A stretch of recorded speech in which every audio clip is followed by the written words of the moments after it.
we are deeply interconnected with nature.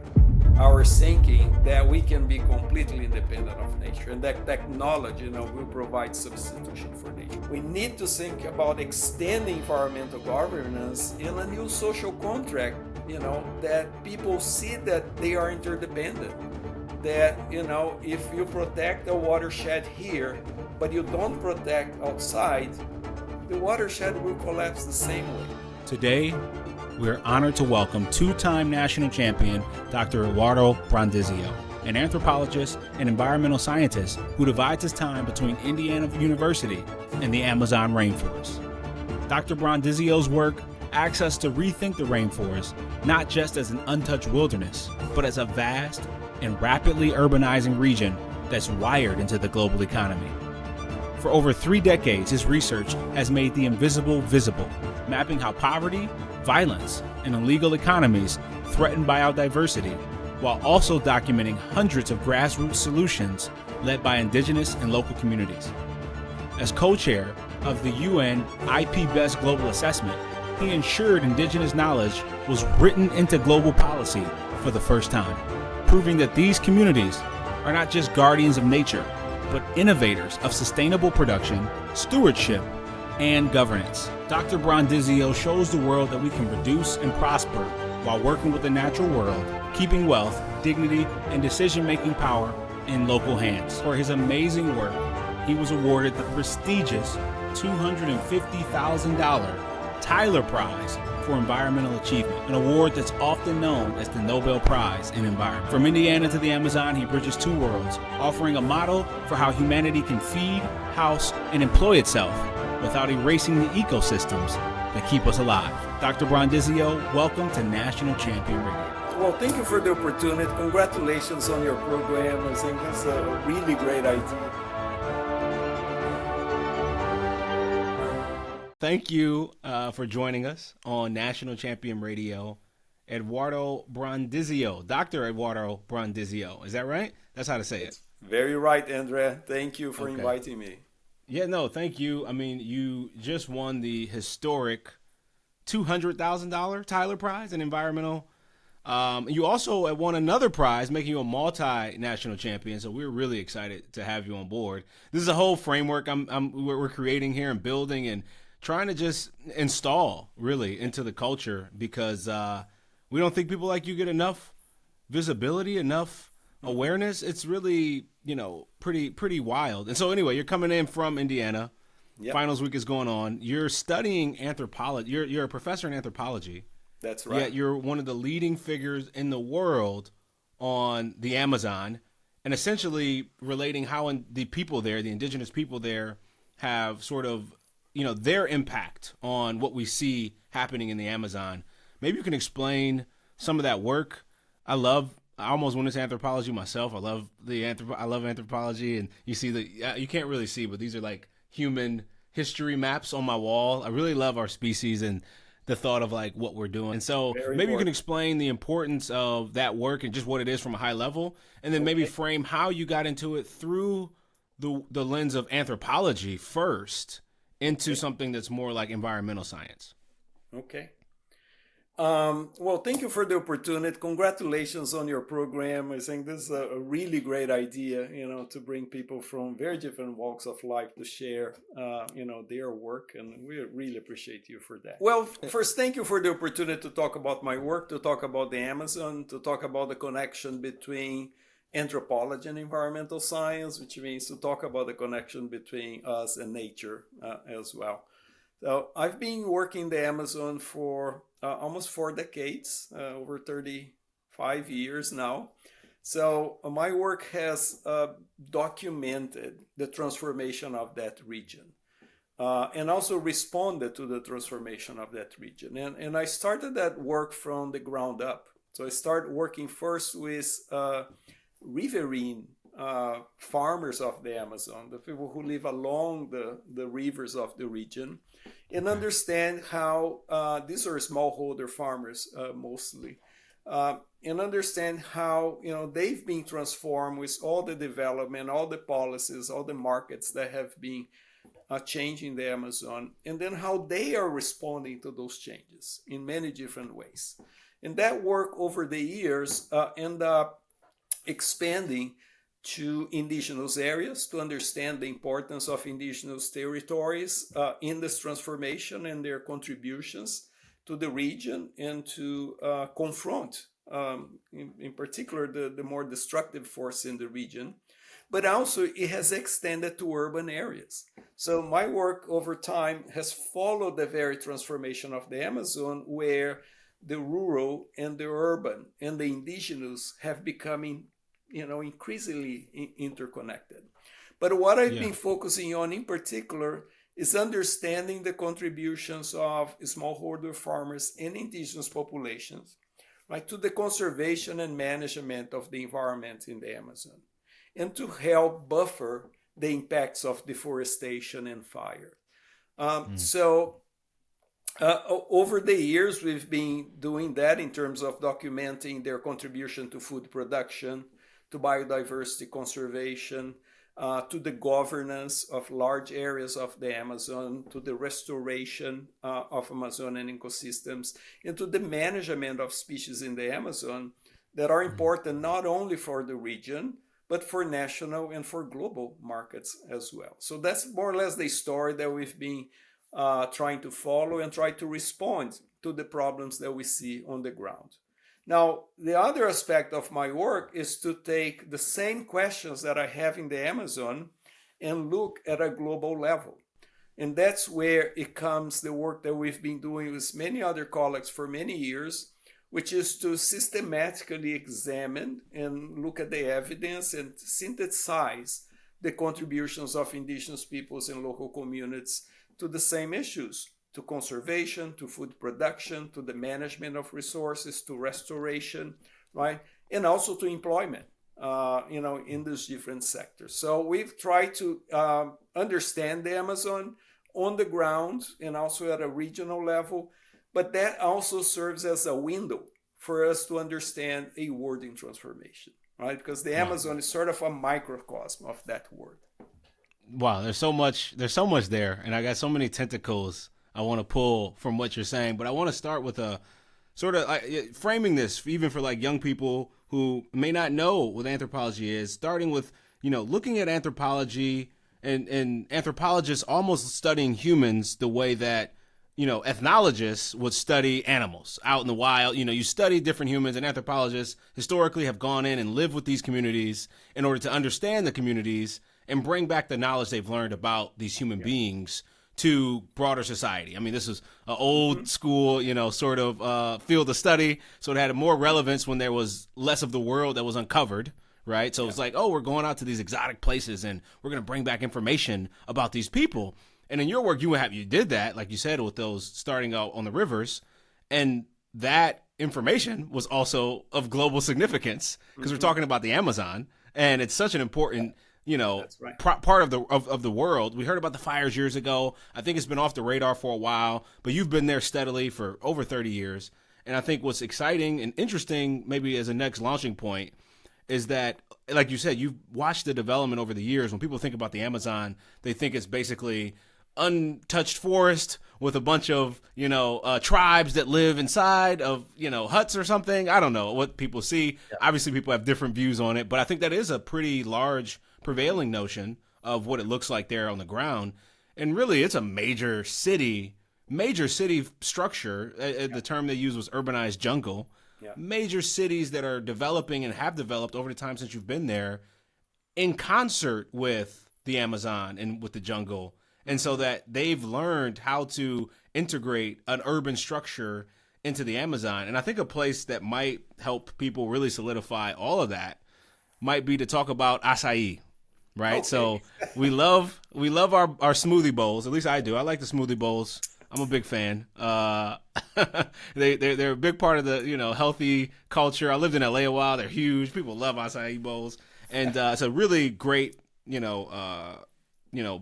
part of it's a great nutrient, and people have gotten around it. But that production comes from the Amazon, and maybe you can talk through all the stuff I just gave you, and from açaí, the production and how, the kind of trends we're seeing in manufacturing or production that are different there than anywhere else in the world.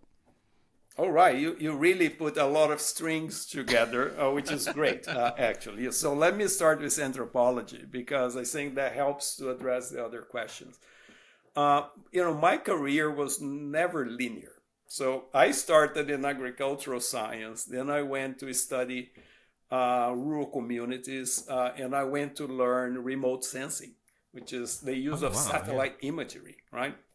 And then I decided that, the point of view that I want to take is one of anthropology, and bring those tools, to an anthropologist training. The reason is that, the point of view that we have with anthropology is the point of view of the people that we work with. It's really to reflect and live, the lived reality of people, and reflect the way they see and the issues that they have in our own work. And that's what I like to do, really to work on the ground. And I want my research to reflect the issues that people are facing, right? And try to make those issues visible. So I work on the ground, and what I brought to anthropology was this regional perspective as well. So working with satellite imagery together with field work. So we understand, how the changes that are happening at a regional level are influencing people on the ground. And then when we work with people on the ground, you understand how their decisions about land use, about migration, are also changing that larger landscape.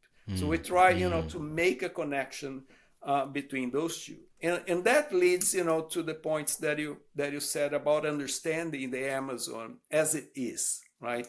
You're very much right. I actually just wrote an article about it, which should be coming up today or tomorrow, that talks a lot about the imaginaries that people have about the Amazon.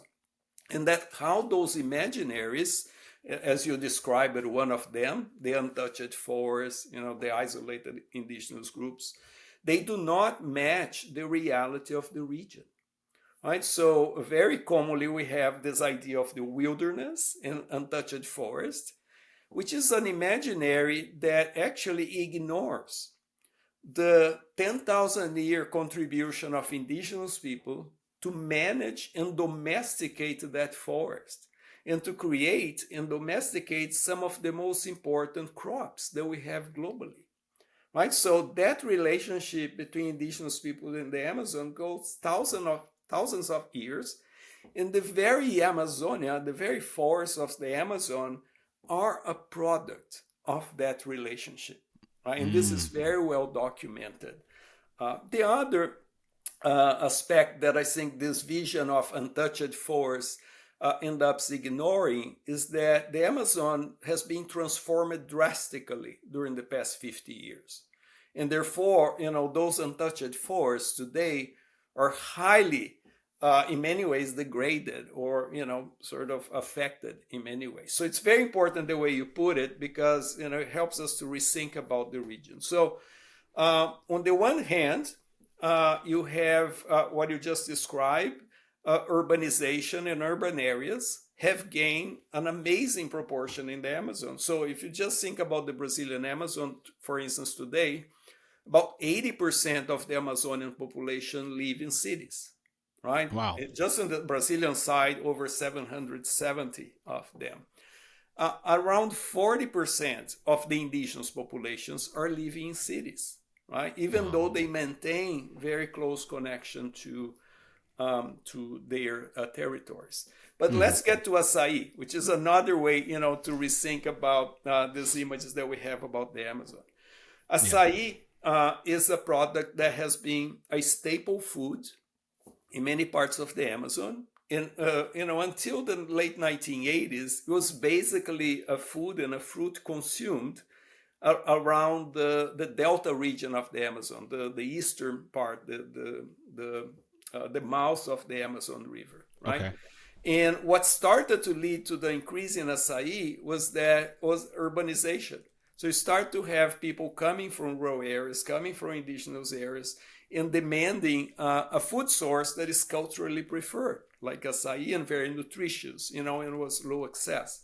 So they started responding to that and so the farmers from the region start to manage forest and to create agroforestry systems, so a combination of agriculture and forest systems to produce açaí for the regional population. After the 1990s, right, they start to gain this national market and global market, and today is a global brand, it's a household name globally. So I was there in the late 1980s when I started to study the farmers who were the ones who started this intensification of açaí, right? And a lot of my work at the time was to show how much their knowledge about the forest and their techniques of agriculture and agroforest management were able to create a very intensive production system without deforestation.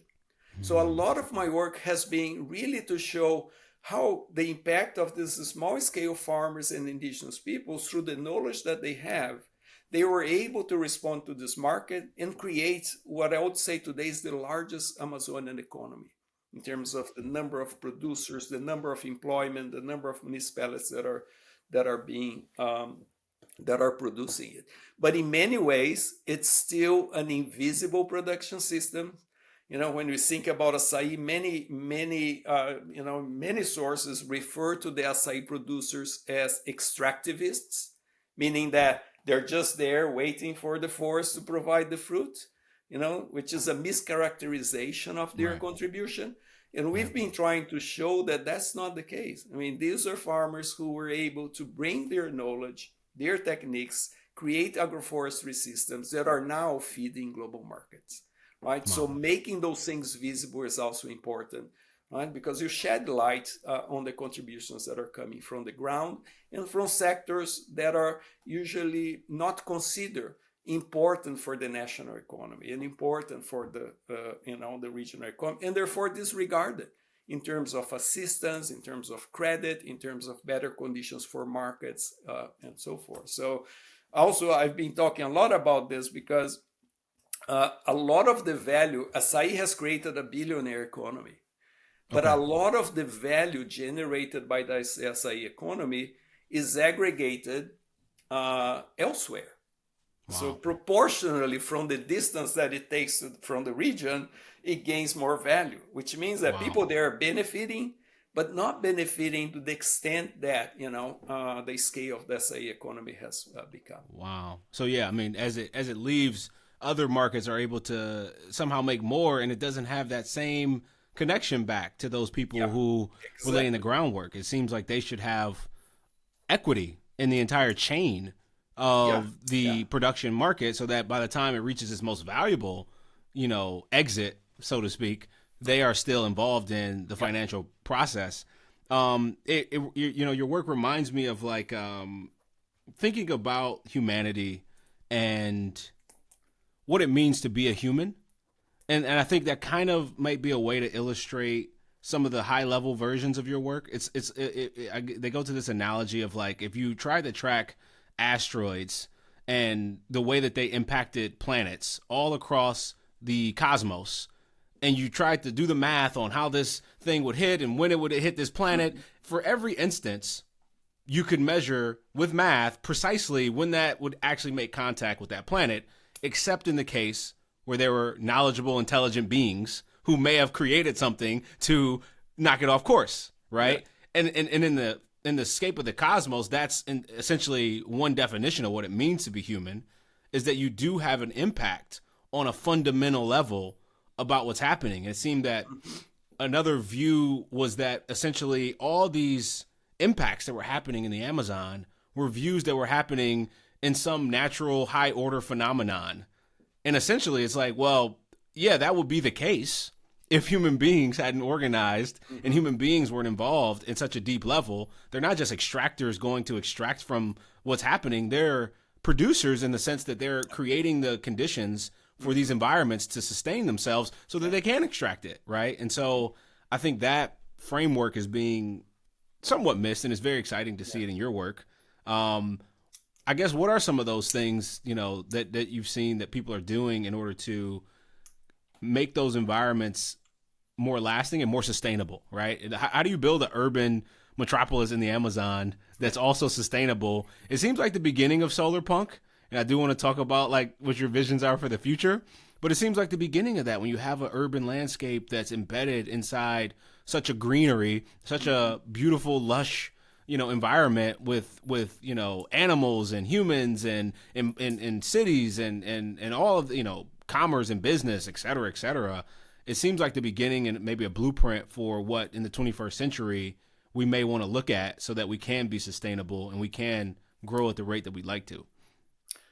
Yeah, I like the way you put it because, as I said before, one way to see the Amazon as a microcosm of these global problems, right? And also a microcosm of how can we deal with these challenges?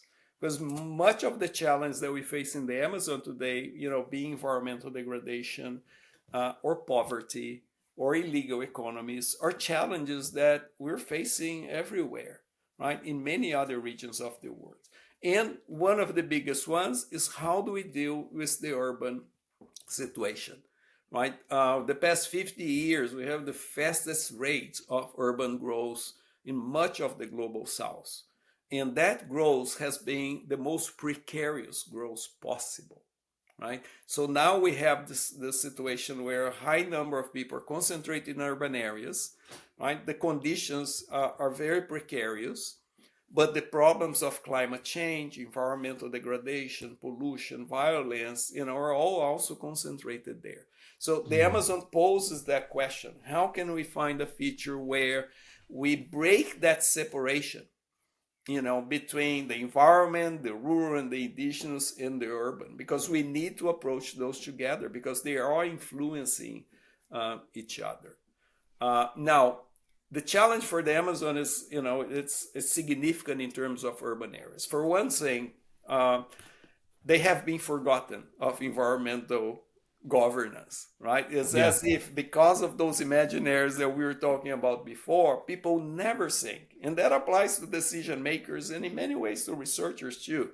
They never think about the Amazon as having urban areas, much less being dominated by urban areas. Right, like 80% plus. It's crazy. We've been trying to really call attention to this because in urban areas, the problems that are there, they have spillovers to other areas and vice versa, right? So one of the things that I think, it's a potential, aspect of the way urbanization went on in the Amazon is that around 60 to 70% of the cities are very small, like they're 20,000 or so. And 95% of the cities are smaller than 100,000, which means that we have a chance, and there's a chance, to prevent and to mitigate and to address problems in a way that integrates more with the surrounding landscapes, while the cities are still small and median, and those things can be addressed.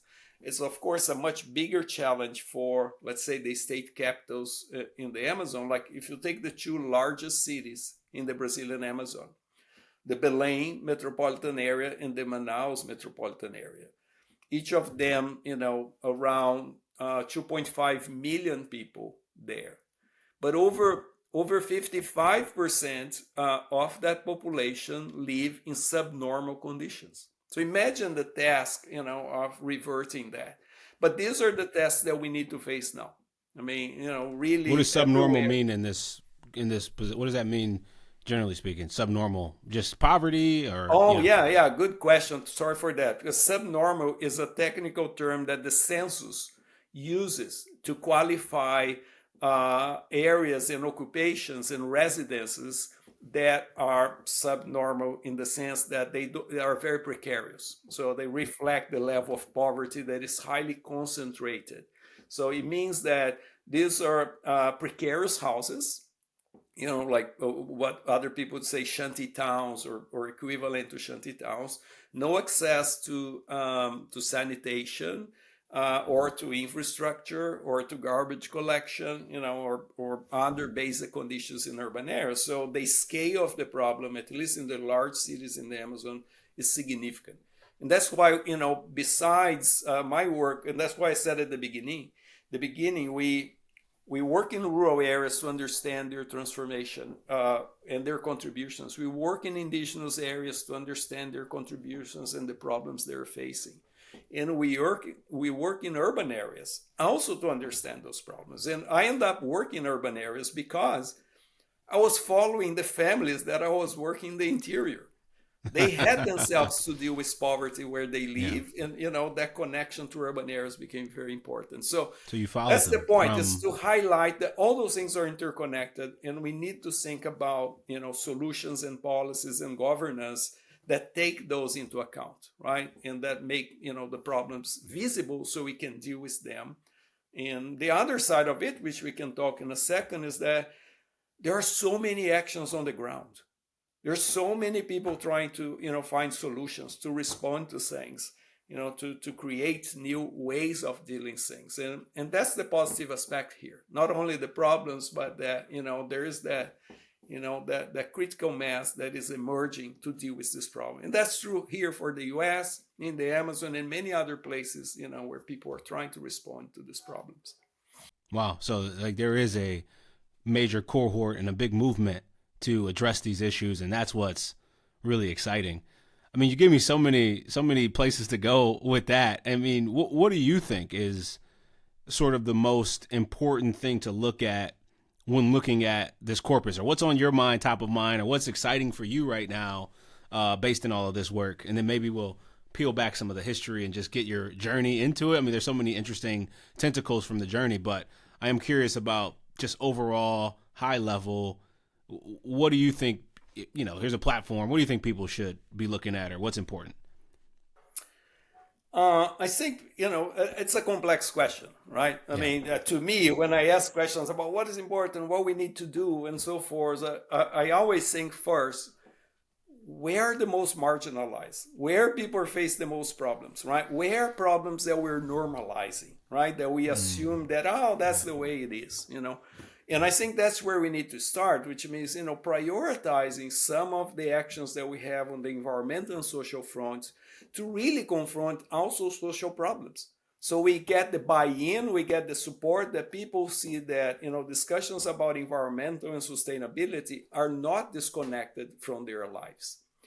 So that's where I would start, which means, reprioritizing our thinking, really to get and to make a difference in people's lives. And I say that, because in places like Brazil, for instance, where we have all sorts of urban problems, a lot of these problems have become normalized. Like, you just say, that's the way it is. Oh, yeah, they live here, it's polluted, and violent, and so forth. So that level of normalization, what is degraded, conditions, it's not normal, in my opinion. And I think that I always think about this when, this kinds of very broad question. The other aspect is that people are doing things, as I said. You have a lot of initiatives, at the neighborhood level, at the county level, at all levels, that are trying to find solution to these problems. And I think we need to leverage on that, to support and identify those initiatives, to give a sense for people that it's not only action from the top down. It's not only those big actions that happens at the national level or the United Nations levels that matter. Actions at all levels matter, right? So I think supporting the initiatives that are working, the people, that are mobilizing and making a difference in people's lives, that's important. Now, that means that we also need to work at a larger scale, right?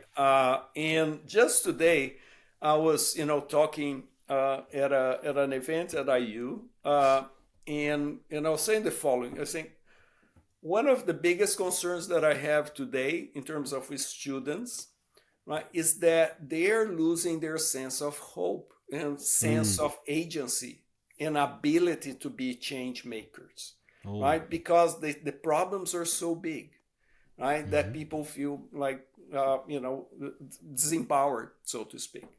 And what I was saying is that, we need to look back to value all the efforts and all the things that we have advanced and build efforts from that and learn from that. And I'll give, one example.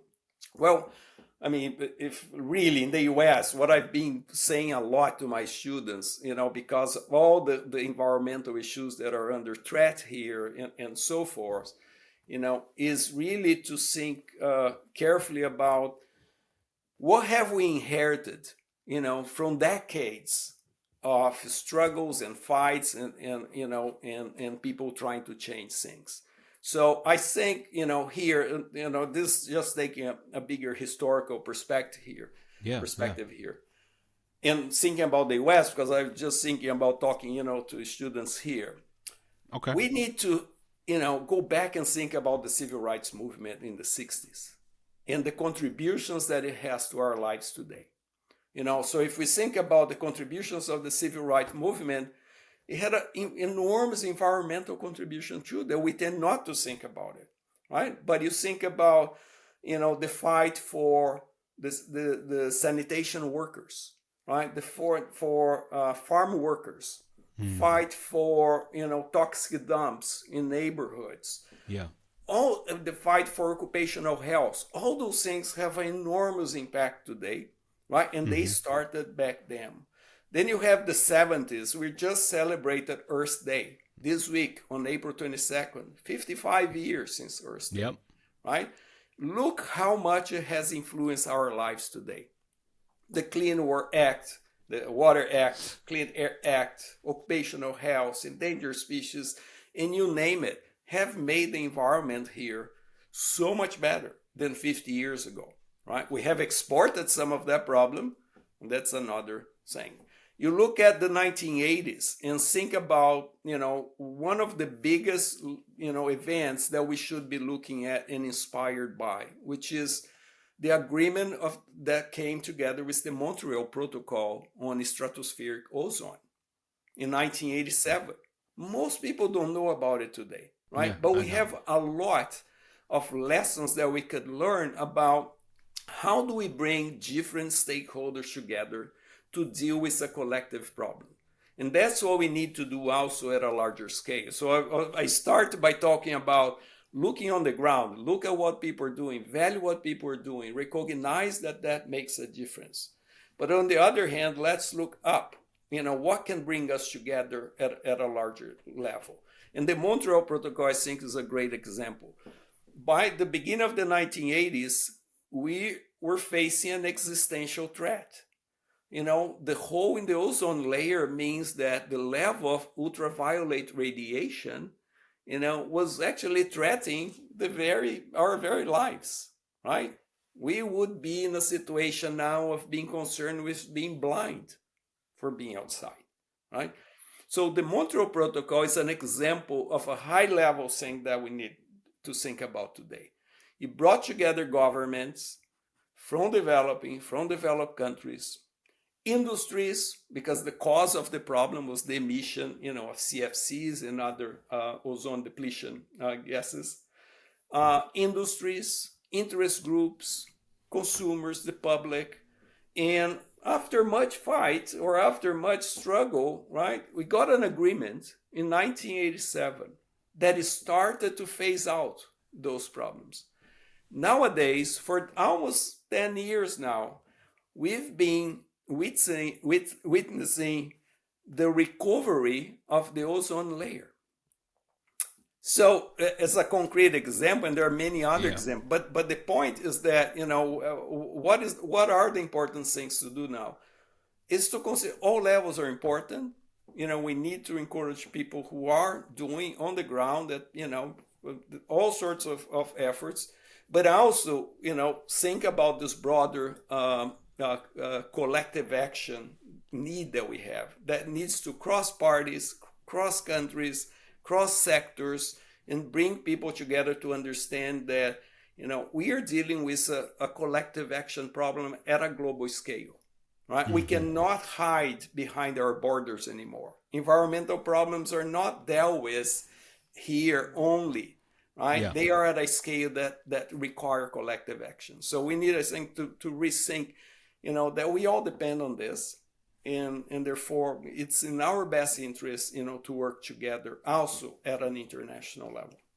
You might have to run for office or something with these. I mean, you're primed for it. That's very exhilarating and necessary for young people. It's unfortunate young people are starting to feel disenfranchised and powerless and Yeah. lack of agency. It's like, I think, for me, in part, I mean, that's awesome hearing that. And for me, the agency is as deep as the analogy of, deterring meteors from the planet or whatever, right? Yeah. It's like that is the fundamental agency of being a Homo sapien. It's so much different than being a canine, right? You're not a dog, like you're not an ant. And those are living beings, and we know this. And so the remarkable odds of being human, and then to be born as one, and then to be in America. I mean, you are going back and forth between the Amazon and those, different regions, whether it be rural or indigenous or urban. Then you go back to Indiana to a university. And I mean, the amount of fresh water, the amount of, sanitation and right. And it's like, you have enough sanitation and internet access to make and like knowledge and connections on social media to make a dent. And so it's time to get busy. It's not going to be easy, but it's time to get busy. Like there's no time like now to have agency and be young and, have the opportunity to go out there, especially if you're on university and you're young in university and you got a couple of years before you graduate. There's plenty of time outside of studies to make things like this happen. And so that's unfortunate, but I'm excited that there are people like you to, get people in line and get people excited, because it's so necessary and it's so amazing what human beings can do. And so that's part of, and that's I'm excited about this program. Yeah, and I've been, really getting students, to think about this history that is behind us, because we forget it too easily, and if we forget all the advances that we have had, right, that have made our lives in many ways better, it has also other problems, it's not imperfect, we let them erode, right? Mm-hmm. And we see the advances that we have eroding. So I've been really trying to get our students, to look back, to feel empowered, and to feel that they have the capacity to shape, their own future. 100%. I have my producer show, just this. We have a weird thing with the camera racking, but we'll get a visual of it. Okay. Yeah, I mean, this goes way back. This is just one of these big history of science sort of things. Maybe I can pull it up online. That'll probably be even better.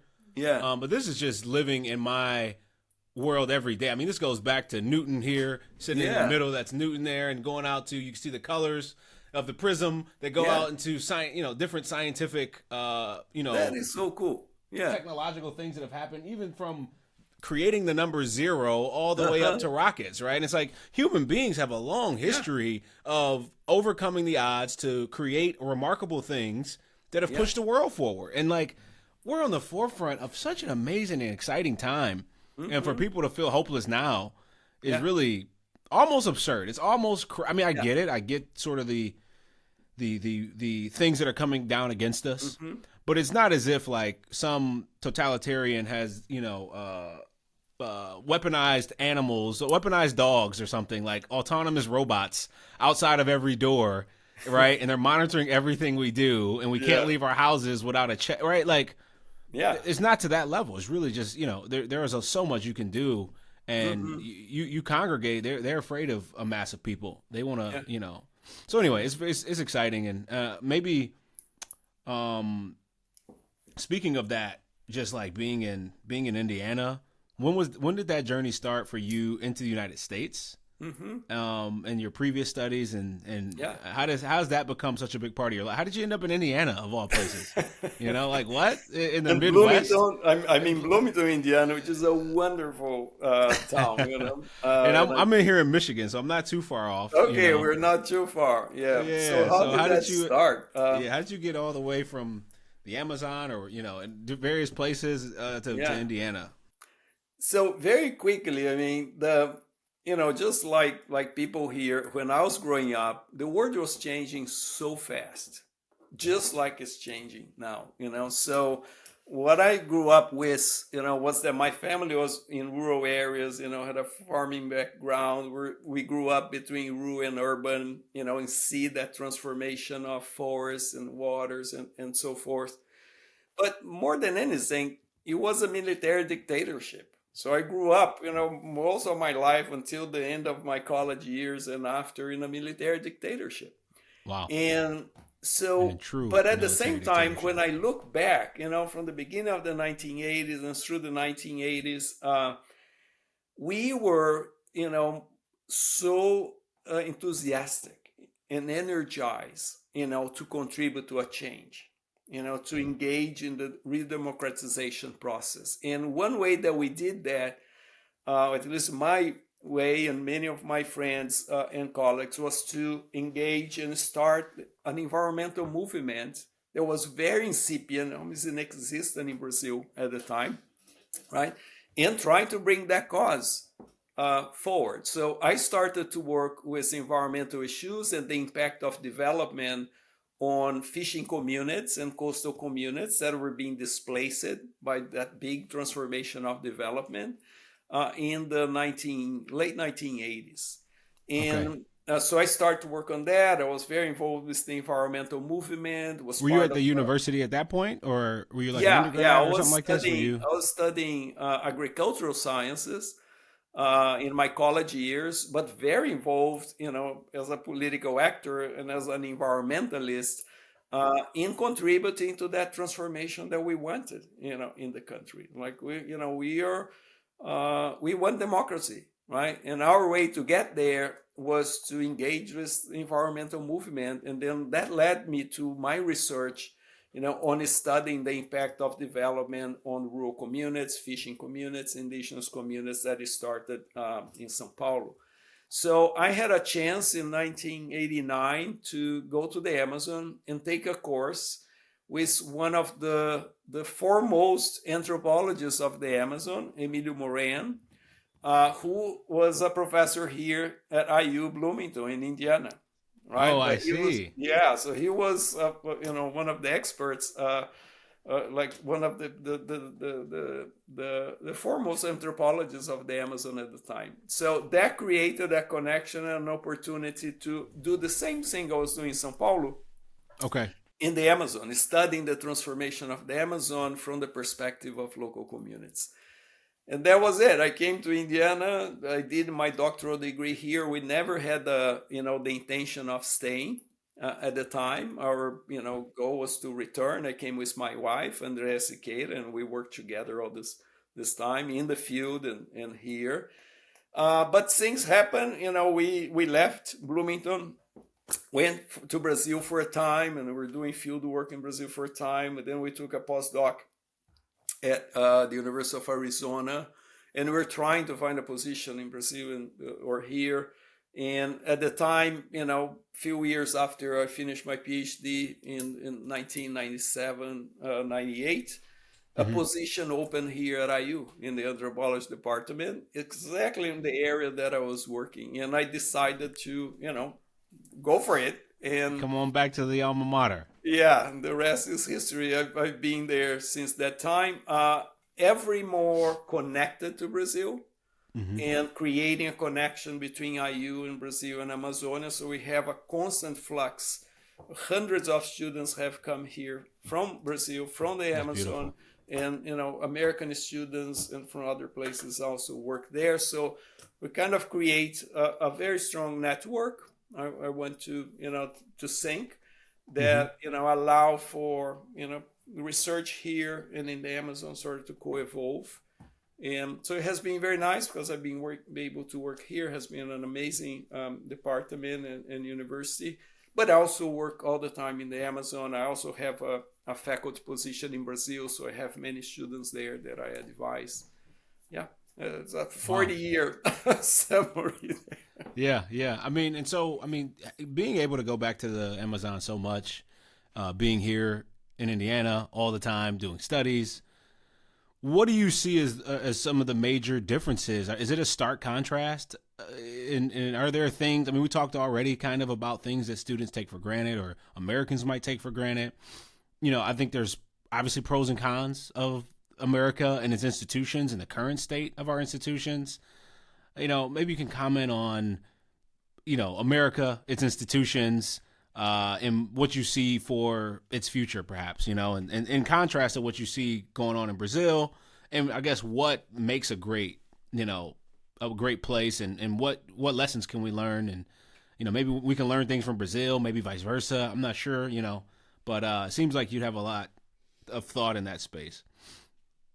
Well, so in terms of major difference in similarities, I think we can go back to your, very beginning point about anthropology. And anthropology is about what we have as universal humans that we share. It is the same, whether here, whether according to the Amazon, right? We have some of the same basic needs. We have some of the same emotions. We have the same aspirations, and so, but we manifest that in different ways, right? So I think there are many things that I see. Well, I mean, what I see here, the values that people have, about their community, about the environment, about everything here, are similar than the values that people have there, right? People value community, good quality of life, social relationships, and opportunities, and so forth. So that's one way that you can see there are many universals that we share, right? And those are really important, and many particularities, right, in the way that we respond to our histories and environment. So in many ways, I just see, human beings that are either living here and living there, kind of really fighting for their families, for what they value, and their aspirations and so forth. And I see, for instance, many similarities between farmers here in Indiana and the farmers that I work there, right? They have some of the same struggles, same concerns, many times same kinds of values, right? So there's that, it's really nice to be able to see things that way, right? Because you see the human behind, everyone.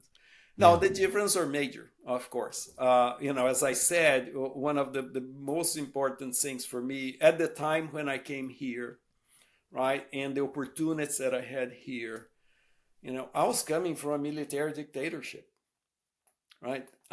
So there's a lot of constraints, a lot of things that, were imposed, I guess, on us. So when I came here, and I kind of had an opportunity to pursue what I want, not being afraid, of being censored, right? Not being afraid of standing up for things, at least at that time in the U.S. And that was a sort of, a kind of an incredible moment for me that, I didn't have to carry all the load, all the, sort of the baggage that you carry where you live sometimes. And I got so much opportunity. No one asked me anything in terms of, they just, had a chance to show my work and to, do my work. And like struggling with English at the time, but sort of, and I made sure that I kept my accent, and that's what I tell my students for every first class. I said, the accent comes with the course. So, but I don't feel I was never judged, in terms of other things, and I just got the opportunity to pursue what I want. So I think that value, as one American value, it's really something that we need to cherish, and we can never take for granted, because those values can be taken away, and the opportunities that are given to people can be taken away. So I think, in terms of what I see now, what I see for the future, I think, it's a time to really go back to those values, to really cherish all the advances that we've been having here for the past 67 years. We cannot take that for granted. These are some of the strengths of the U.S., right?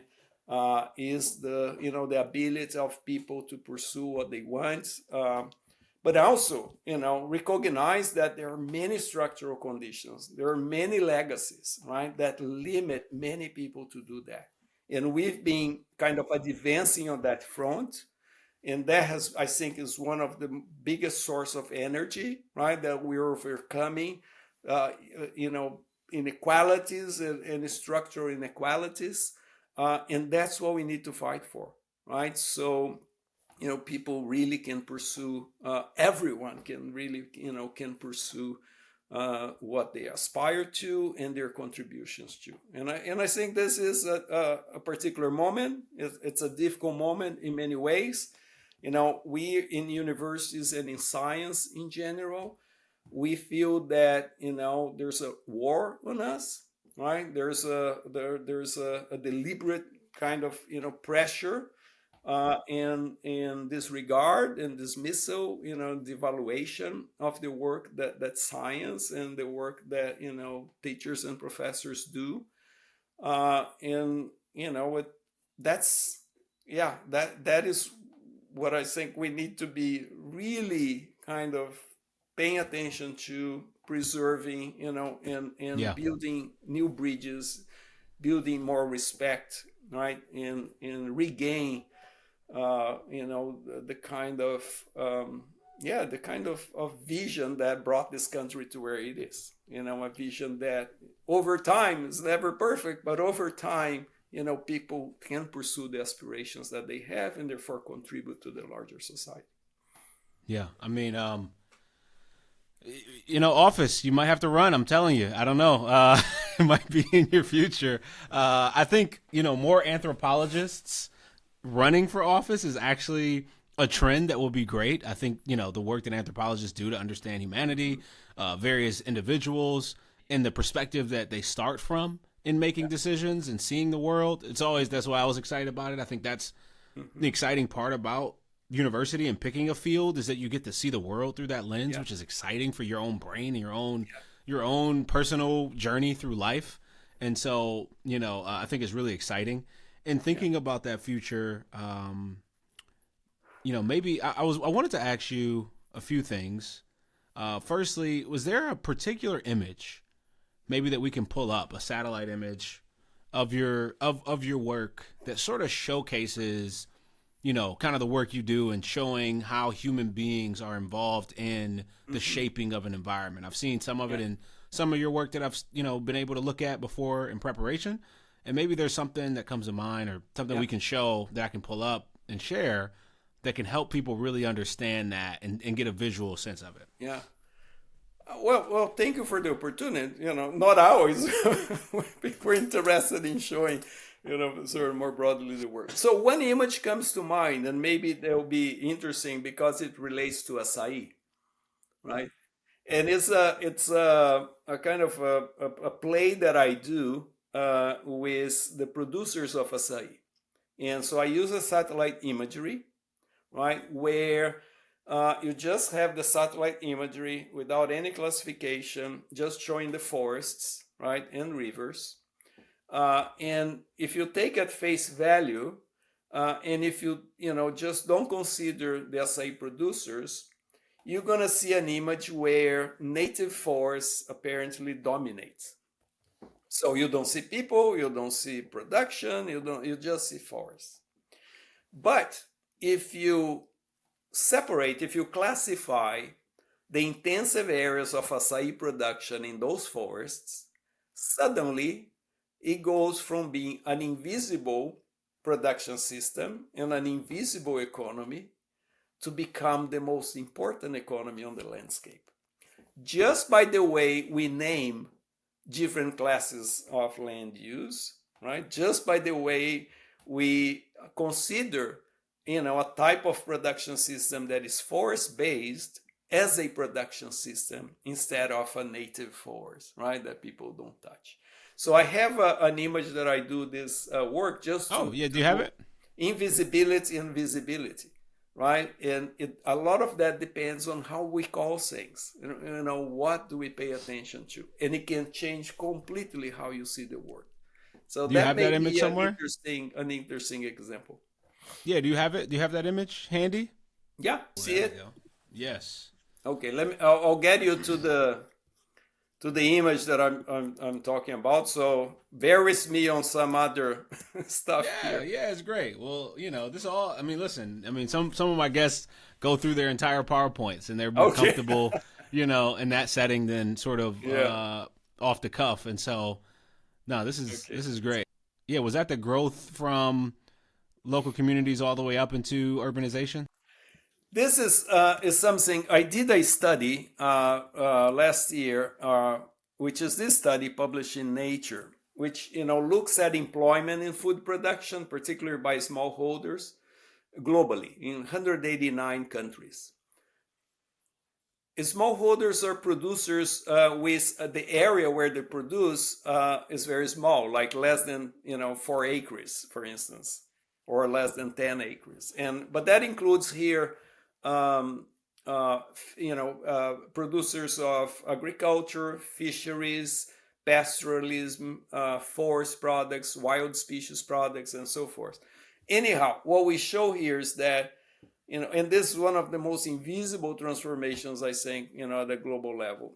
Over the past 30 years plus, we lost 200 million individual jobs. And what we projected until 2030, another 120 million jobs being lost globally, uh, which has enormous impact because, this affect families, communities, and so forth. So what we show here is that although ignored and invisible, each job that we lose in food production has a cascading effect.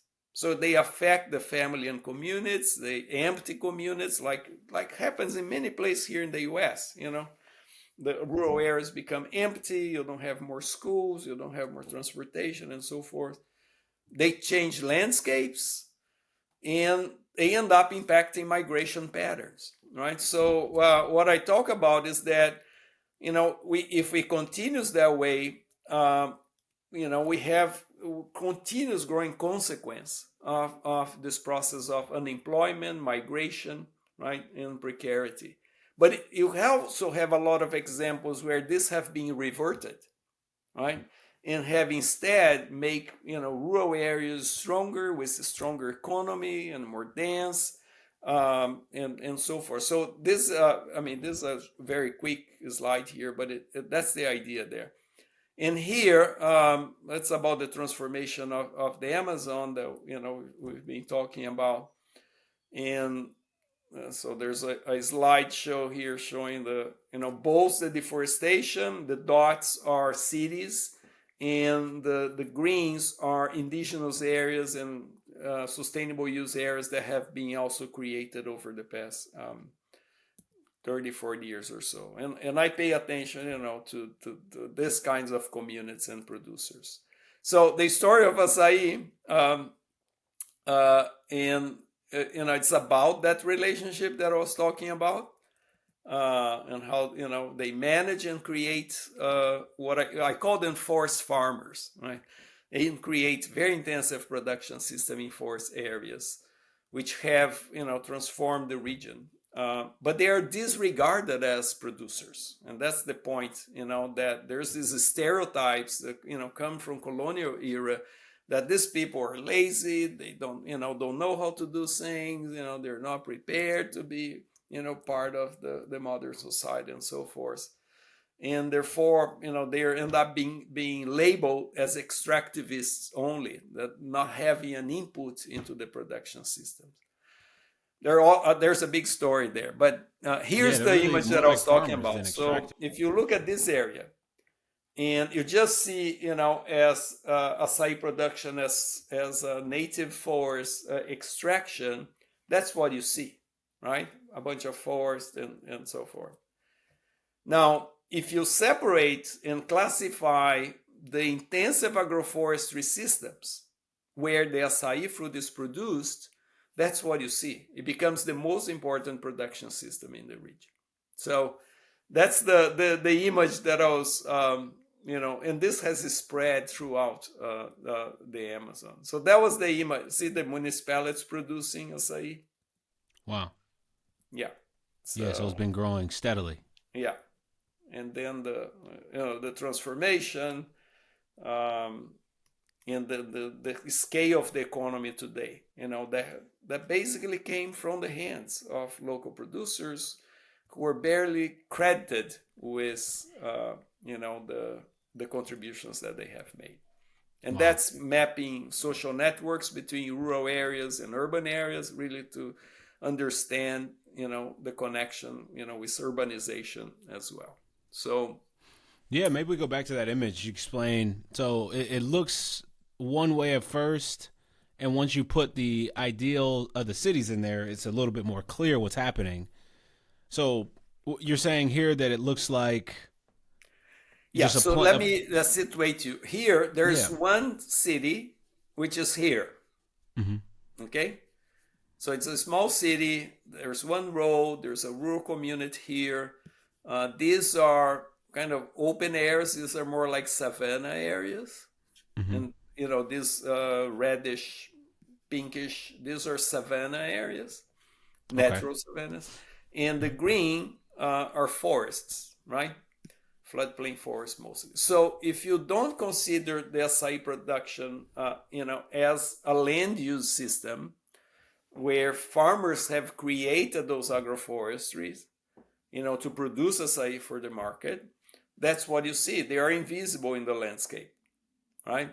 They are there, whatever the forest gives, and you don't see houses, you don't see anything. Here I'm mapping houses and producers' houses, and the different colors of yellows are areas classified as intensive agroforestry systems. And by intensive means that, they have a very high level of production compared to the initial, just the native forest. So it increased by 8, 10 times, 12 times the production in those areas. So if you make them visible, they go from being, a sort of an invisible producer or an invisible, extractivist to, the most important economic actor in this area. And that, you see that throughout the Amazon. This is just one municipality that I work with. Wow. Yeah, I mean, and so maybe we can. In that, I started thinking about the future. I mean, because really, what and part of what that says is that these individuals aren't just extractors; they're farmers. They're creating the land, and they must create it in a way that's sustainable and creates the ability to keep extracting and pulling from it. And so Yeah. they're creating an ecosystem.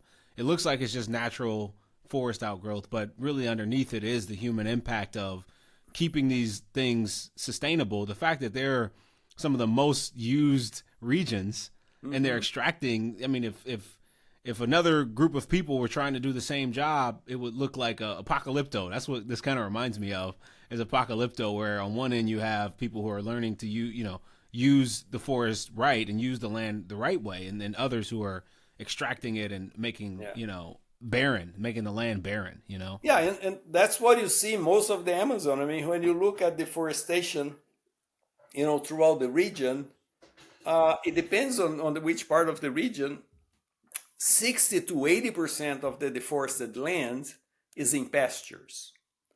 And pastures in the Amazon are some of the most unproductive land use you can think about in terms of productivity. Now they are very risk-free land use, or not risk-free, but they, they minimize risk, because when you create a pasture, you basically enter the land market, right? So they're just that.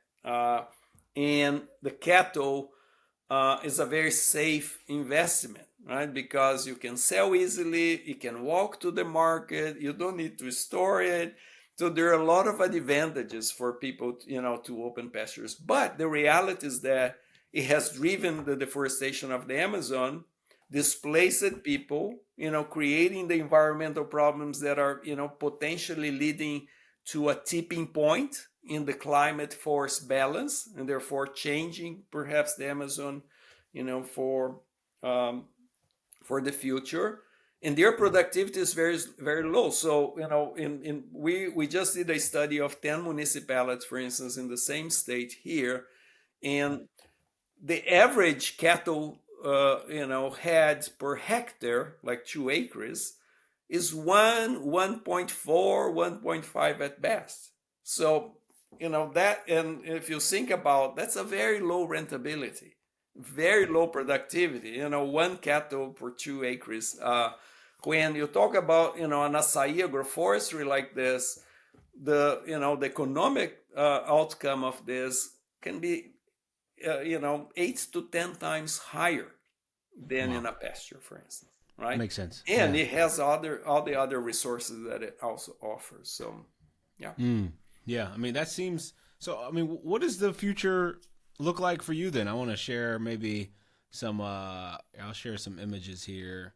Hmm. These are just random, but maybe they give you a vision, maybe they don't, right? Like, what, I mean, every time you go into a solar punk vision of the future that's not post apocalyptic, that maybe is exciting young people to say that this is the world we're going to make. I don't understand how they get so bogged down in, future visions when they have agency, but every one of them has massive, right? They look like what you Yeah. might be seeing in the Amazon now, where you have metropolitan areas, city, urban areas mixed in with the greeneries. Hmm. And so it seems like a place like the Amazon will be the start of that. Instead of thinking we're going to change LA into this, right?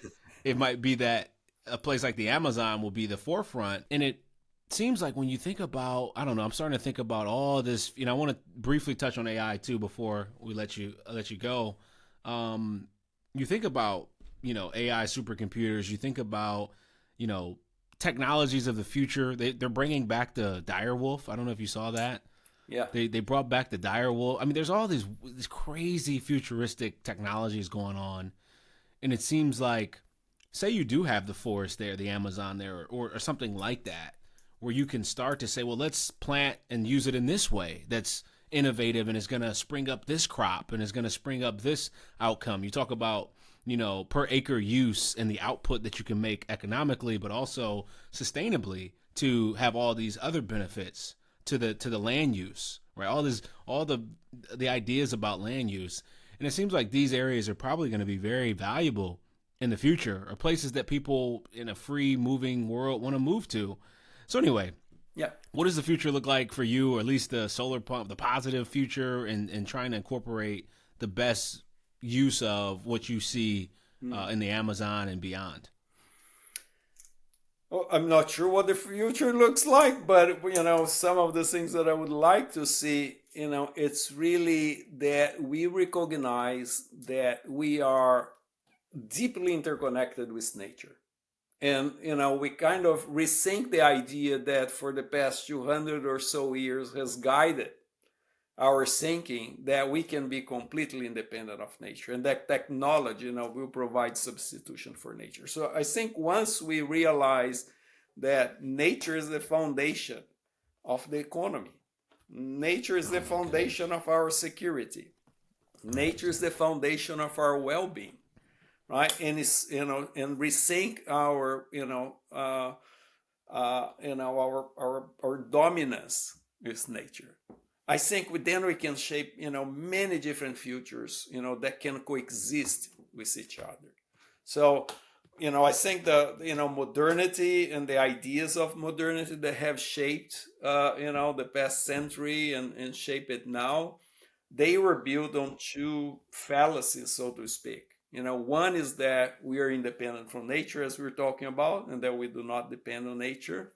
And the other is that everyone will converge to the single line of development and become everyone civilized the same way. These are Yeah, 19th century ideas of social 100%. evolutionism, right? That consider, other ways of living, other peoples as inferior, to an idealized society, that everyone will develop and converge to the same thing.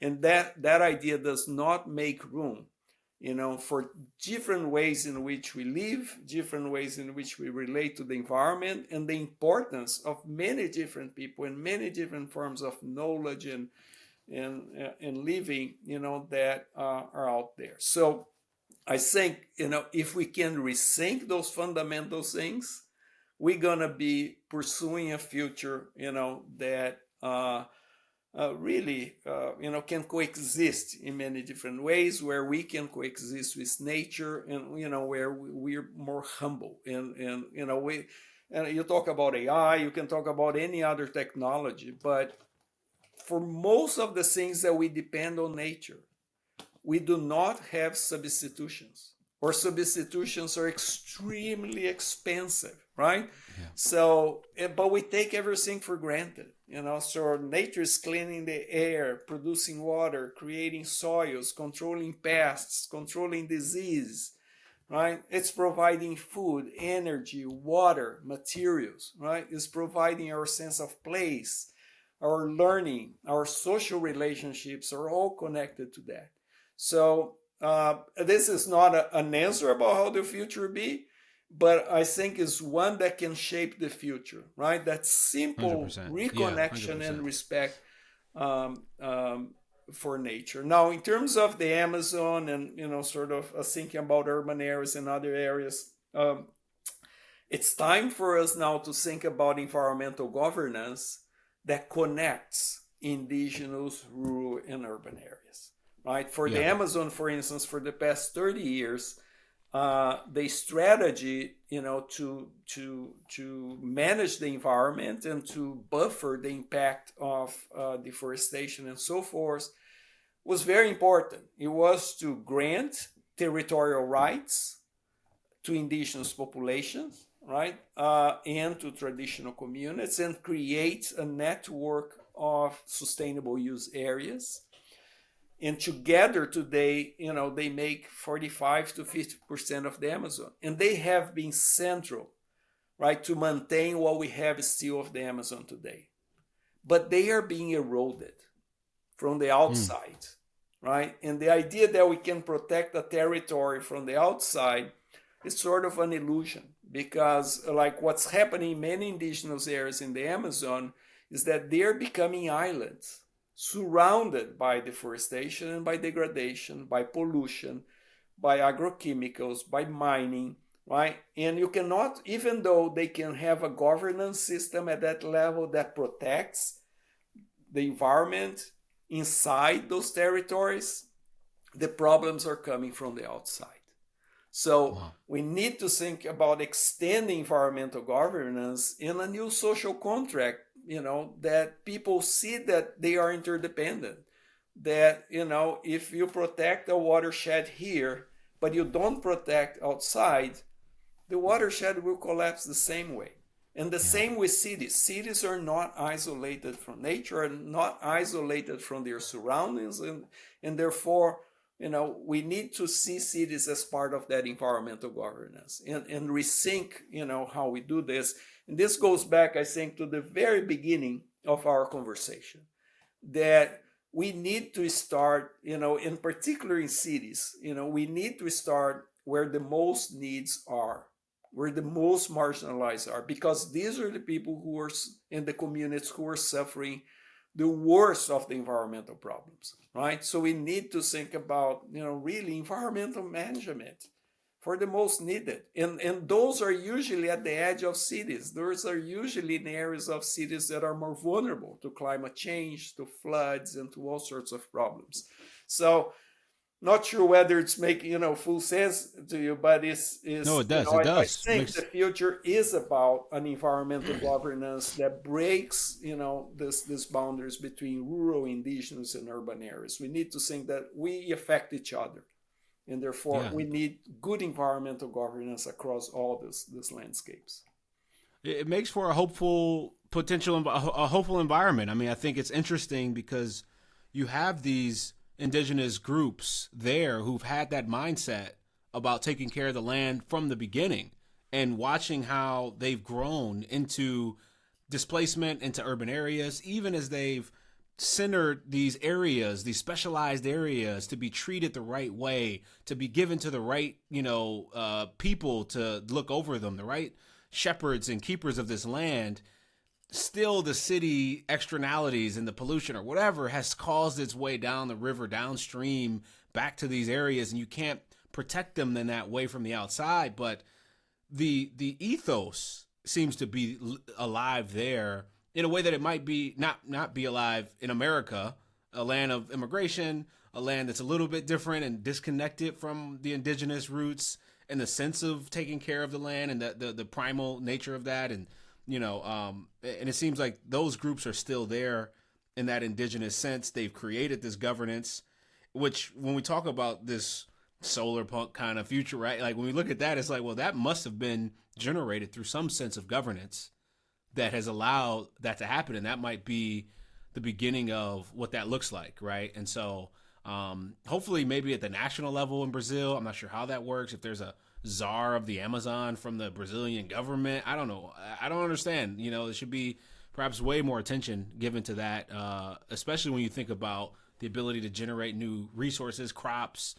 Civilization is founded on that. Obviously, it's about a surplus of food that allows us to talk on the internet and like build the internet and study different things. And so that's the origin of it. We're not hunting and gathering anymore. We are in big cities and we live off of a surplus. And so you can't grow the wheat or the potatoes in a faster amount of time than it takes them to grow to feed a civilization. And so, we have to understand that we are limited by those things in our ability to do other things. And so I think it's a great answer. And I really we appreciate cannot replace the work that nature gives to us, whether in cities or anywhere, right? So it is that kind of being humble, right, in the face, with nature too.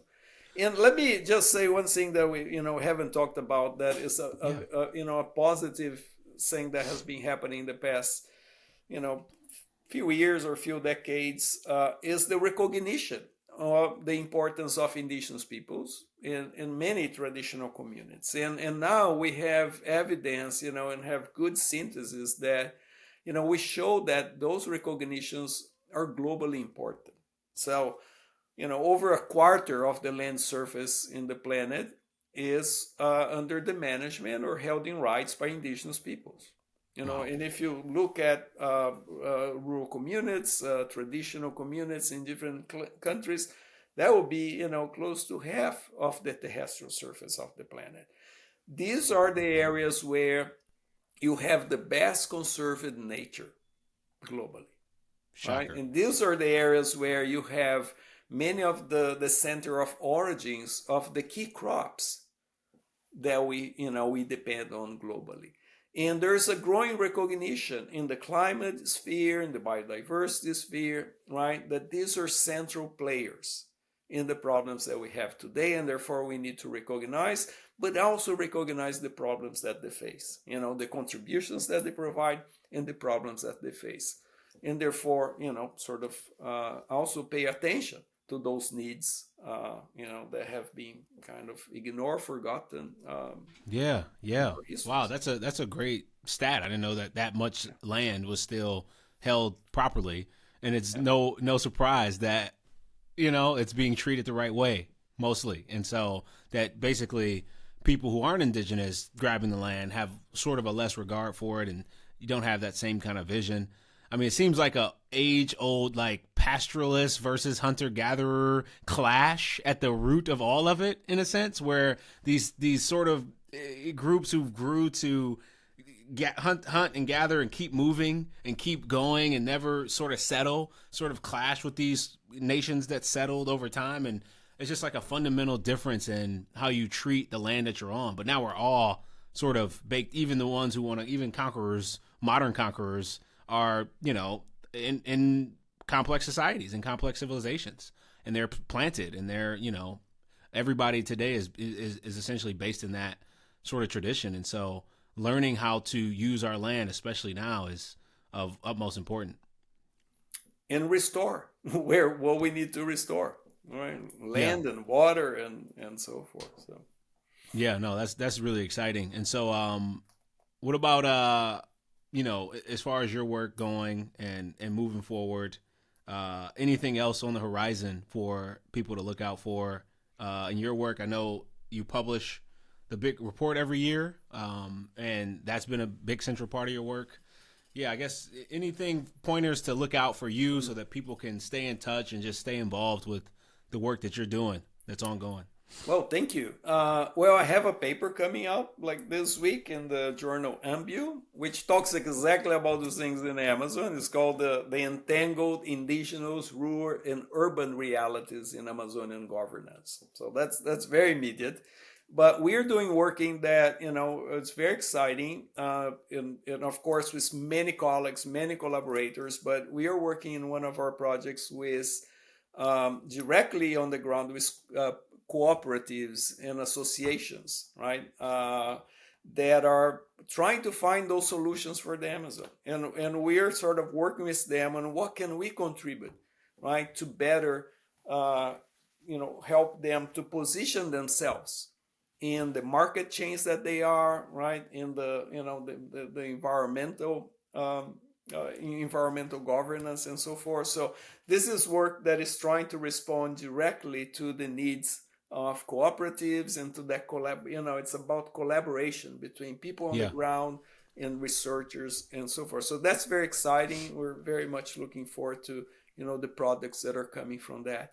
And we're finishing this year a project with UNESCO, Okay. where we are working with 8 biosphere reserves in 4 countries in the Amazon, and trying to bring the tools that we can, and working collaboratively with reserve managers, with communities, indigenous and rural communities on the ground, to strengthen the resilience of biosphere reserves. And biosphere reserves, I think, going back to your previous discussion about the future and images of the future, Mm-hmm. it's a concept that is really interesting because it integrates areas that are of higher protection with areas that are transition between conservation and other kinds of use, in buffer areas that include cities, villages, and infrastructure. So biosphere reserves is really a vision that tries to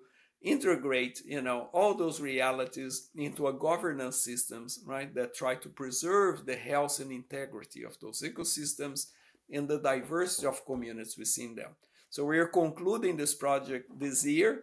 So we're hoping to see interesting products coming out of these projects as well, and many other things. So really You're appreciate staying busy. yeah. Yeah. Oh, yeah. Maybe briefly you could talk about the Tyler Prize, which huge, huge prize, perhaps the world's biggest environmental prize. You also won the Volvo Prize, which is arguably as big. I mean, you've won all these the major ones. You're starting to just pull them down, and so maybe you could talk about the Tyler Prize and the significance and what it meant to you and what it means overall in the field. Yeah. It was such an honor, and also because I shared the prize with my very close colleague Sandra Diaz, and we work together with Sep Satel in the Global Assessment Report of Biodiversity and Ecosystem Service. So that was very special to share with her.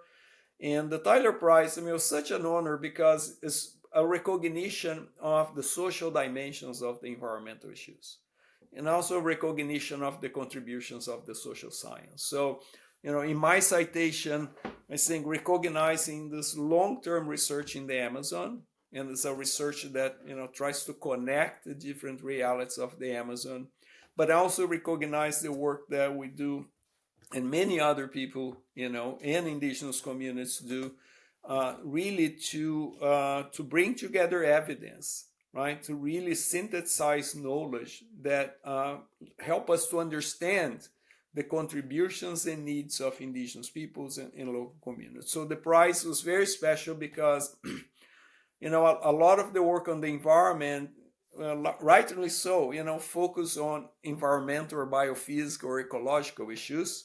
So it's not always, that we have a chance to bring social issues up front. And I'm very grateful for the Tyler Prize committee to recognize that work and really to shed lights on the human dimensions of environmental things. And the same for the Volvo Prize. And one thing of the Volvo Prize that was also very special was really shining light into this urban reality of the Amazon, which tends to be Yeah. still invisible, and we try to bring attention to that. And so in both cases, of course, super honor, but also, I mean, perhaps the most important thing is that a lot of people, felt that they were part of it, that reflect their work, and that has been the most rewarding aspect of it. Is how people feel that, wow, this represents a work that we value, a work that we contribute to. And so, yeah, I mean, very, very honored with that, and the ability to have these platforms, to bring attention to the kinds of things that we are talking about. Yeah, no, that's beautiful. I'm really glad for those prizes. Obviously, it's part of Thank what you. we do here, National Champions Institute. Try to just find them, highlight them as much as we can. I know you got a pretty busy schedule ahead. You still got finals going on right now. Oh, yeah. So I don't know, how much more time you got, but anything else you want to leave people with? I mean, I love it. People really love long form too, and Yeah. so like it's, as you can see with some of the major speakers of the day, Yeah. whether it be Joe Rogan or all these major platforms, people love 2-3 hour podcasts, which is just like the new format. And so I love to keep going, which is great. But like I said, I want to respect your time at the same time. No, I appreciate. I mean, the opportunity to talk to you has been super, super without planning, right? So this is what is really interesting. That's what it's about. You have to conversation here, and I appreciate. You have to really be able to talk. I mean, I love to learn more about. I mean, your whole history is great. We didn't really touch on just your first experience going down there, and I'm gonna go. Anthropologists were always very brave people to me. I'm just gonna go out into this group of people and just integrate myself into it. Yeah. What? You gotta be careful going out there and just integrating into a community that you're not already a part of. Yeah. And for people just to do that was very brave, even today, and it's led to so much. So yeah, I mean those are just. But that's interesting. That's again back to anthropology. There's something universal about all of us. So you get to this people, they are just like you. They may speak differently, they may do things differently, eat differently, have other, but we are the same. So at the very core, there's that humanity that connects us, and so I mean, one of the things that the first things when I got there, and I started learning, and that's the principle of anthropology. You start learning. You don't try not to bring what you know and interpret things. You need to interpret how people are thinking about it, and be humble to do that. But what I found, these are people who are poor mostly, or at the very kind of disregarded by society. And what I found were incredible people, with an amount of knowledge about the forest, about the region, about agriculture, that was just humbling. And these are people who are disregarded in terms of their knowledge. And that's what most, sort of attracted me there is, oh my God, there's so much here. And I want to learn, I want to learn to see the region through their eyes, really understand through their eyes. But what do I bring to the table as well, right? And I think we need to be very aware of it. We cannot change reality all the time. Right, but we can help to bring visibility to the issues that people are facing there. We can help to bring visibility to the contributions that people make that many times are disregarded or invisible or not accounted for. Right, so it's that collaboration that we have built over time, over decades, that we still keep that friendship, that connection, right? Because it's a two-way process, right? We're learning from each other, and in the contributions that I can bring, right, is the contribution that is to write about it, to show about it, to talk about it, to call attention of policymakers for the reality there, to call attention to the contributions that they have, and therefore, what they deserve in terms of attention, particularly, from public policy. And, these are areas that really need better public services, that need support for safety, that all sorts of things. So these are also difficult realities. And part of the role that we play is, trying to bring attention to those realities. Yeah, yeah.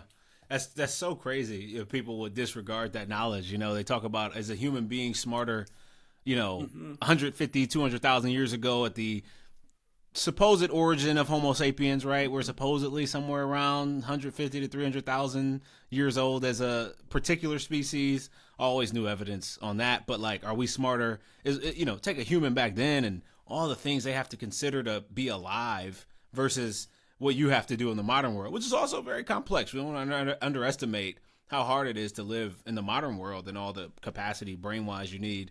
But I mean, there's just so much knowledge embedded in those people about the land that they live on and about, the different things that they're doing. So that must have been very exciting to go down there and try to see the world from that point of view and watch them grow, expand, build relationship with them over decades. And to have those relationships must be very special on a life's journey overall. And it is interesting to think about the microcosm of their lives from, what we're seeing on a global scale when it comes to urbanization and going and trending towards urbanization and the sort of negative aspects of it as well, like as far as the living conditions and pollution and et cetera. And to kind of see that almost in 30 years, right, in a little microcosm from the indigenous into, and the rural into the urban, and to think about that model going forward, like we talked about, where it's like, these people may have some of the best chances of making this kind of governance work because they have the embedded culture underneath it. But it must be, great eyes to see that whole journey. So yeah, that's really awesome. And I think it was obviously a very exciting choice to make, in life. Yeah. And I mean, we tend to think, just because what we were talking before, these ideas that everyone will kind of converge to be the same, right? That it's inevitable that people will leave rural areas, people will leave indigenous areas and become, sort of urbanized in some ways. Now, it's not that it's inevitable. I mean, some people want to do that and people, want to do that, but it's a self-reinforcing issue, which is that if you think that is undesirable and if you think people want to move away from their roots, from their indigenous areas and so forth, you do not invest in those areas, you do not value those areas, you do not create conditions for people to pursue, a good life in those areas. So you end up creating conditions that force people, right, to move, right? And that has been the story of the many past decades. And we are at a crossroads that's really key now. And that's, goes back to the paper that I was talking about, employment in food production.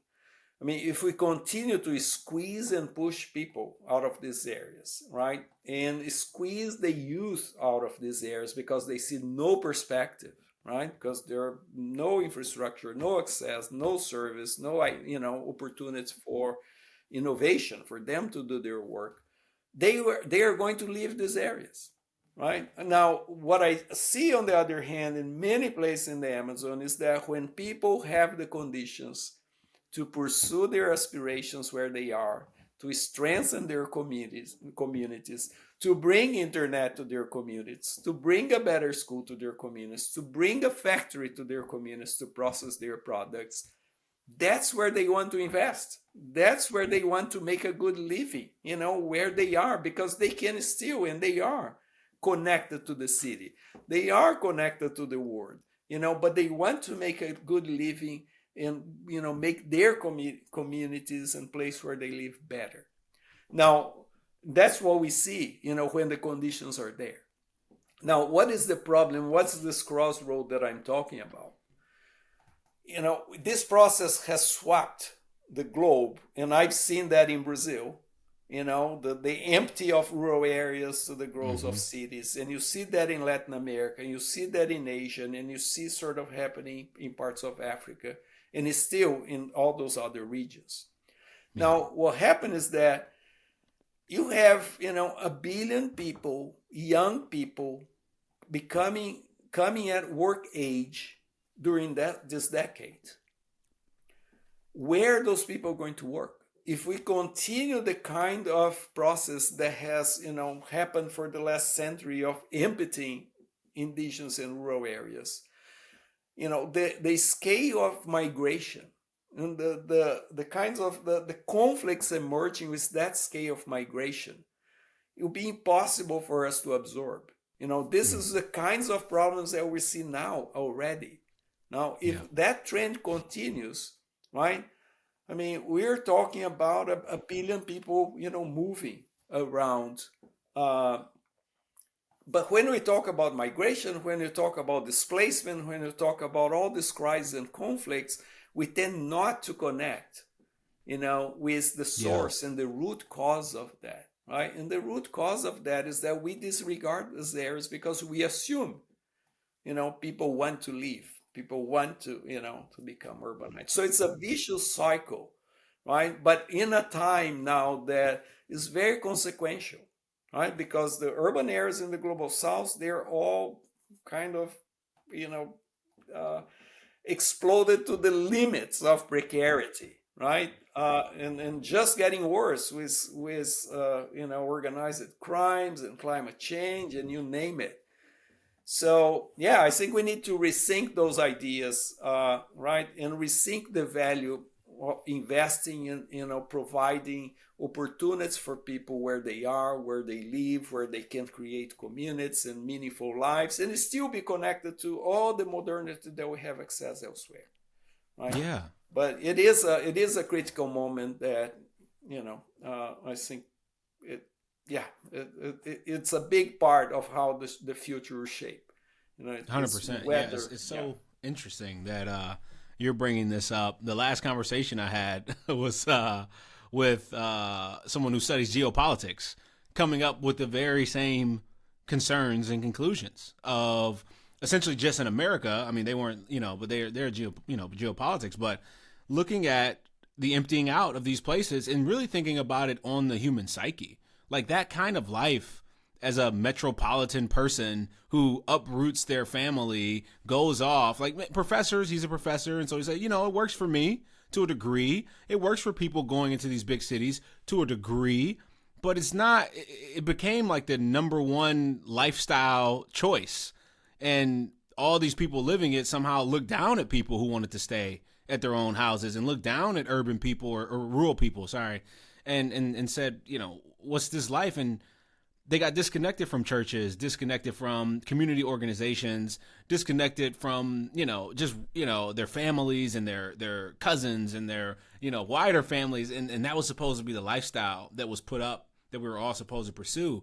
And some people adapt to that well, but we're seeing that a lot of people don't. And it's a very new phenomenon, as you're saying too. It's like, it's not that, I mean, it's been going on for, a couple hundred years, but that's really not that new in human terms. And so it is interesting to see the ramifications on the cities and the fact that they're getting packed in, the conflicts that we're seeing, the people living in squalor and really destitute situations, and what it's doing to the psyche overall to be disconnected from community in a large way. You go to a large city, well, where's your community? These friends of people, and are they really your friends? And now you got, we're ghosting people and it's all, digital. I don't, it's a wild time. I mean, as a millennial, I'm somewhat in the middle of it as far as the generations, but it is an interesting phenomenon that we're seeing occur. And as far as that investment goes, it reminds me of the prison, the school to prison pipeline that you see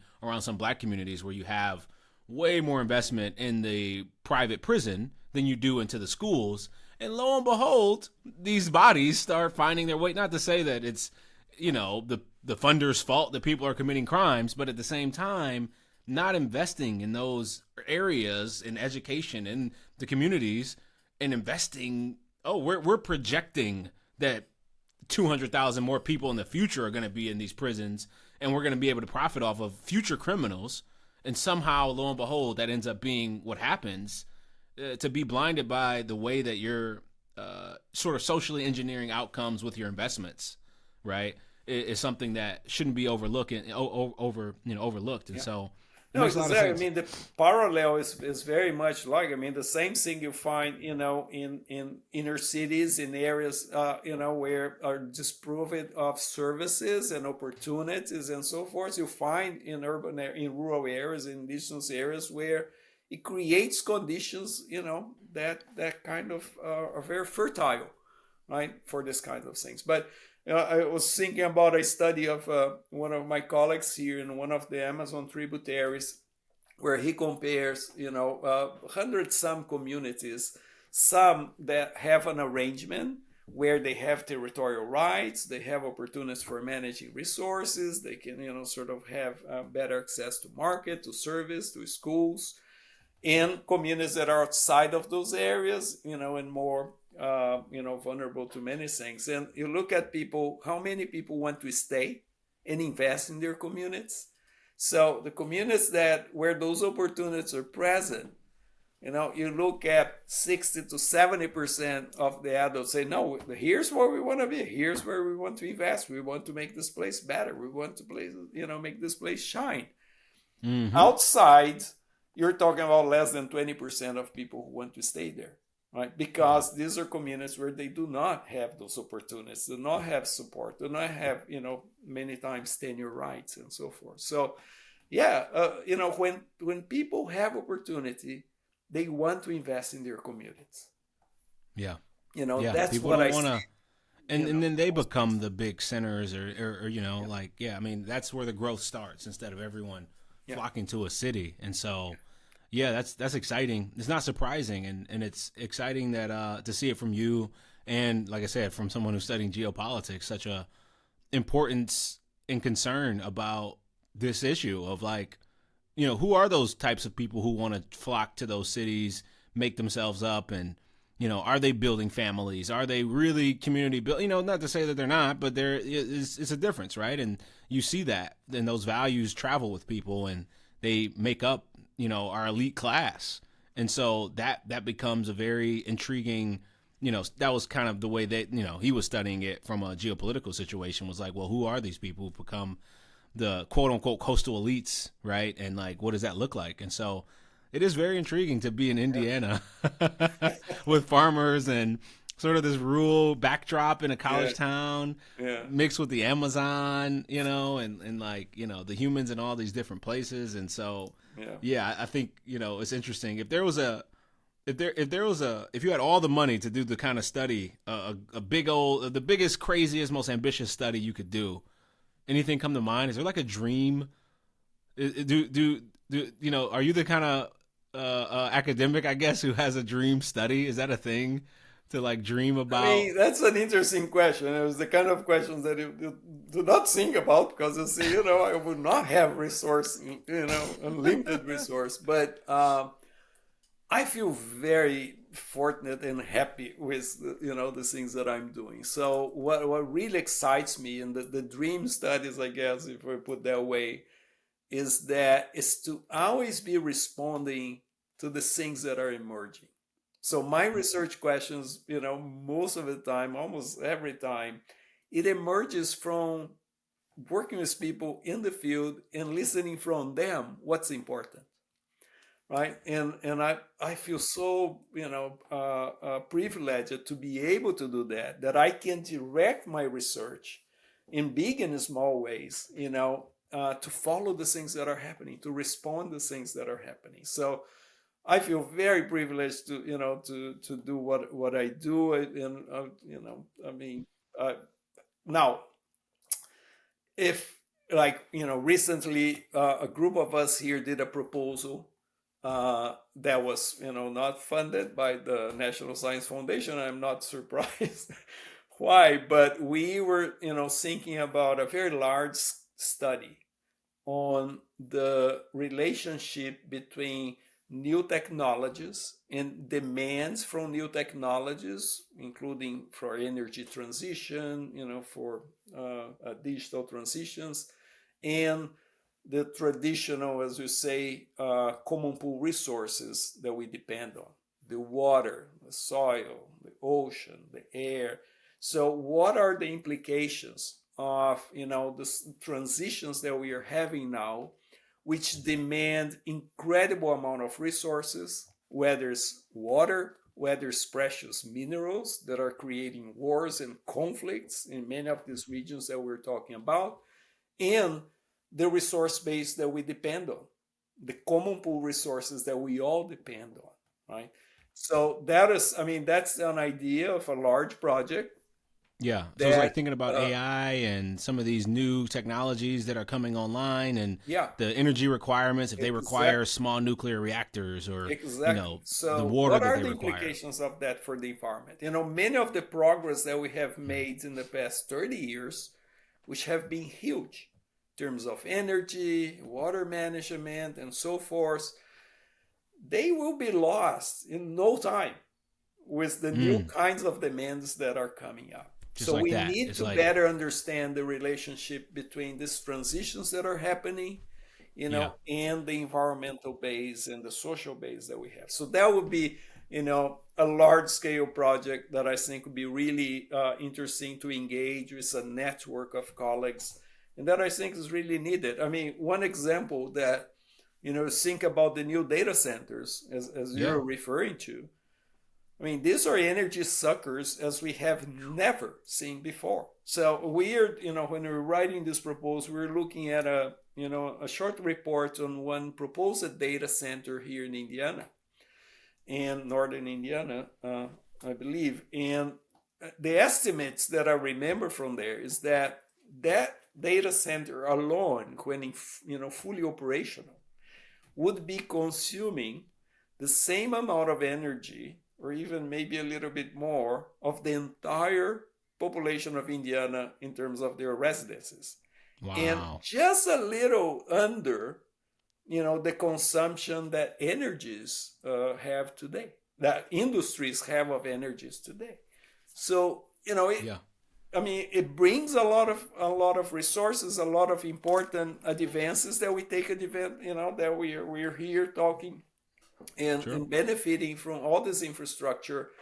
But we really need to think, and anticipate the potential impacts that this will have, and yeah. Anyhow, so on my Yeah. Yeah. my my large Yeah. scale No, that's, project, I think this would be a really interesting one yeah, to that work. seems like more of a necessity than a dream, really. I Yeah. mean, like, right? Like, it seems like we're in desperate need of a new funding mechanism for scientific research, though. It seems like obviously government chilling of funding with the new administration, but even prior to that, it was always about grants and, going to this sort of single source almost of funding for these things. Is that something that comes to mind or rings a bell for you? Yeah, I mean, the U.S. Has been very privileged to have and is still to has a very large source of private funding and foundation funding, which has been central, and of course, the backbone of the National Science Foundation, the National Institute of Health, NASA, NOAA, NEH, and so forth, which have powered this country to where it is today, and the quality of life that we have today. Now, I think this is a good investment. So I think that, the government investment so far and currently in terms of scale in science and applications of science, this is a very strong and positive investment for society, right? So now, in many cases, of course, it has created a very strong dependency on government agencies for funding. But that this is also understandable in many ways because you have a lot of fundamental research that takes years that goes into then translate into the products that we benefit from, like when we're talking about here, when we walk into a hospital, right? When we walked into a supermarket, and so forth and so forth. We're all benefiting from this investment in science that not always, has an immediate return. So I think there's an important role for the government to continue to support science and to maintain, the quality of science that we have achieved here. But also, of course, there's perhaps a bigger role for other kinds of funding and from private source and so forth. But still, I mean, it's very difficult to think about maintaining the scientific standard and contributions that we have without public investment in science. And because most of all, it pays off for society. Yeah. I guess of all the projects and journeys you've taken, what stands out as a very rewarding one? Is there something that stands out to you that's like, this is one of my favorite, projects I've done or trips I've taken to, the Amazon, or work that was immensely impactful, or something, anything stick out, or, you have a few examples maybe? Yeah, fortunately, many things I think in some ways, So one thing that we haven't talked about, and usually doesn't come up in my work because it was work that I've done before the Amazon, was part of and a founding member of a foundation in Brazil called the SOS Atlantic Forest Foundation. And the Atlantic Forest in Brazil, it covers all the coast of Brazil along 16 states.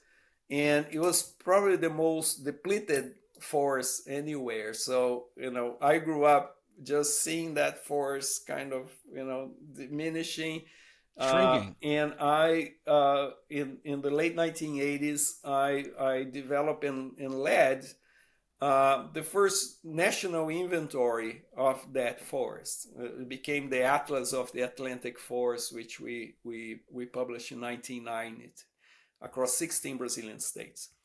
That has become, the one of the most important tools for continue to conserve and manage, right, that forest. So since we did the first one, every 5 years there's a new version of that atlas that talks about the state of the forest, how much is recovering, how much you're losing. And I feel super proud of that work because, it's something that I did 30, 40 years ago with many collaborators, of course, and it continues to have an impact, continues to be updated. And What's that work look like? What does it look like to? I mean, you just go out literally and you're taking surveys of the different plant growth, or the soil quality, or like, what is this? No, the first one that we did was entirely based on satellite imagery. So we create, we sort of collect and organize images for this entire coast of Brazil almost. And we start doing interpretation of images. And then for each region, we would bring experts in that region, that know really well those regions to ground truth the maps that we're doing at the time. Very and wise. To check the quality of the maps that we did at the time. So it was a work, that was producing an atlas and giving this first picture of how much of this forest is left, where it is, and that serves, I think, the base for continue to monitor it and to various policies and so forth. So I feel very proud of that work. It's back in the past, but it continues to, to resonate in many ways. The work that I've been doing, showing the importance of smallholder producers in the Amazon, the açaí producers, and the fact that, most of the wells generated in those economies do not directly benefit the producers and the municipalities, and so pointing to this disconnection between the value of resources and the people who produce it and where that value is captured. So I think that has, helped to start conversations in the region, and also to start conversations about the value and the contributions of these actors that are usually disregarded. And more recently, I think the work that we co-led in the Global Assessment Report of Biodiversity and Ecosystems, we call the Global Assessment, of the Intergovernmental Platform on Biodiversity and Ecosystem Services, has been perhaps the most influential globally as an assessment. It's considered the most comprehensive environmental assessment ever done on the planet, and the first one to systematically analyze the contributions of indigenous peoples and local communities globally. And that assessment had such a huge impact. It was done as the main supporting document to the new convention, to the new agreement on biodiversity, the 2030 Kunming-Montreal biodiversity framework and agreement, and that was the base of that. So we felt very proud, and the hundreds of scientists that worked with us in supporting that. But it's the work that had impact at every level. It became very, very popular, because one of the findings kind of really took over, which was the million species in danger with extinction. So that finding really had a major impact, but it led to initiatives at municipal levels, at national levels, by corporations, by the World Economic Forum. So there is almost 400 documented sort of impacts and outcomes that came from the Global Assessment Report. And so all the hundreds of scientists that where we work together, I think we're all very proud that this kind of work actually can have an impact, and not only stay in our shelves. So. Yeah. Just it's not just an academic exercise by any means, right? It has so many outward implications, almost like looking at citations from scientific research, but instead you're looking literally at impacts that people are doing by reading it and translating it and doing something about it. And so that is pretty stark, though, that species number. Has there been improvement on it? Is it getting worse? Both. I mean, in the sense that there are many bright spots. There are many places where conservation action, is making a difference, either reverting or stopping the kind of laws and rebuilding habitats,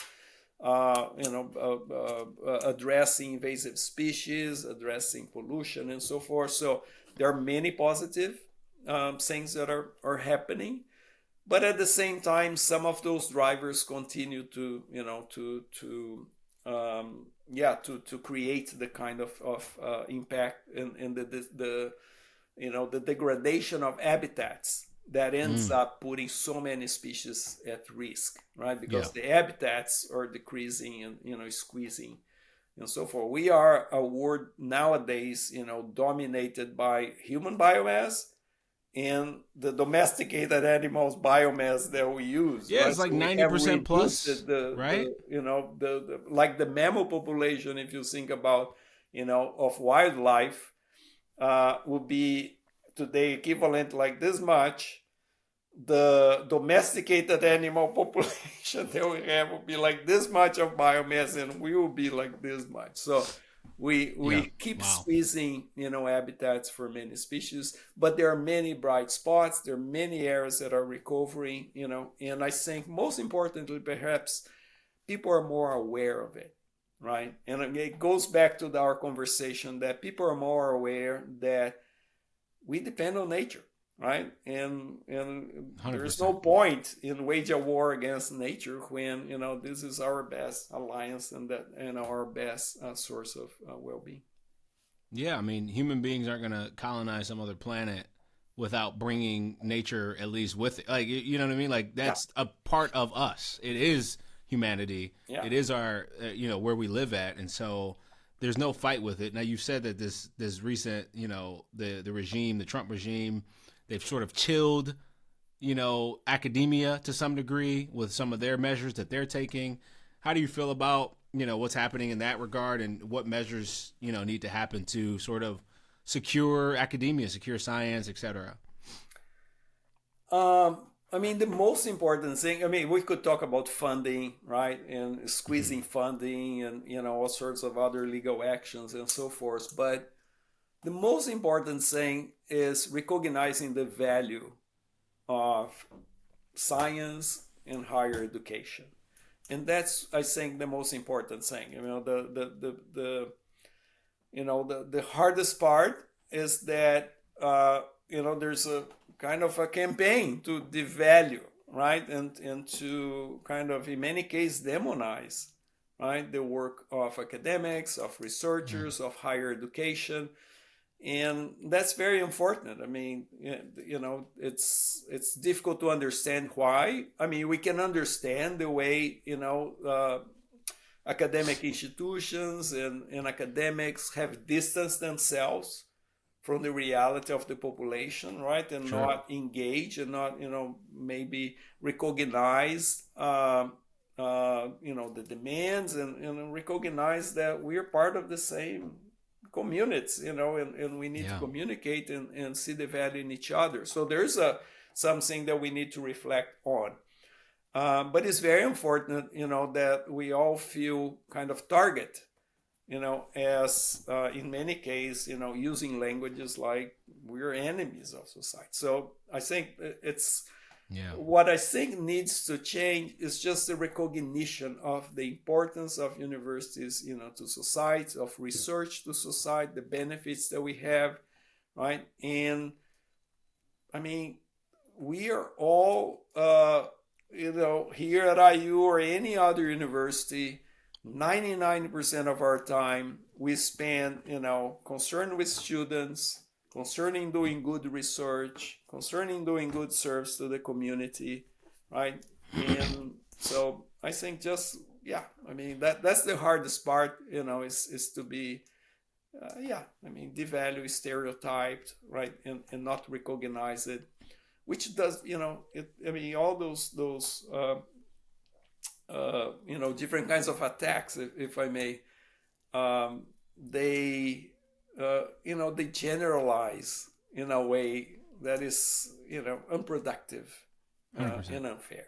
So Yeah, and I think that lack of productivity is something that will be felt in all areas, right? I think from that side, that the side that is disparaging, there is an emphasis on productivity, on the nation state, on being a patriot and looking out for America first, right? And it's like, well, within that is the idea of academic excellence, the idea of scientific discovery, the idea of technological innovation. All these things are like housed at our academic institutions. It's a beautiful part of the process, and if we're going to have NVIDIAs and Apples and all these amazing advances, that's where they originate. All those individuals went to colleges. Like, I mean, even the ones who dropped out, they have people who went there who are part of their staff and that grew the university. That grew the businesses from the beginning. And so it's such a central part. And now of all times, it seems so important, here at the 21st century with all this technology and the rapid change and,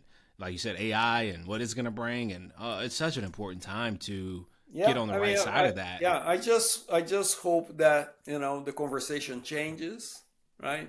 And that the conversation changes, that, we're back to a civilized conversation, I would say, on the value of higher education and the importance of it to society. I think that will change the other parts of it, the funding and so forth. So, well, there's my camera battery. Yeah, might be a good point. Good point to hear. Good point to stop. We've made so much amazing progress here. I'll switch over really quick so I can give this. Go ahead, you can switch it out. Yeah, I'll just switch out and we'll close out. Cool. This has been really awesome. I really appreciate your time. And, you're engaged, all these answers, and just being able to talk to you has been really fantastic. I think people are going to, learn so much from it. And so I really appreciate it. Yeah, same. Was a pleasure.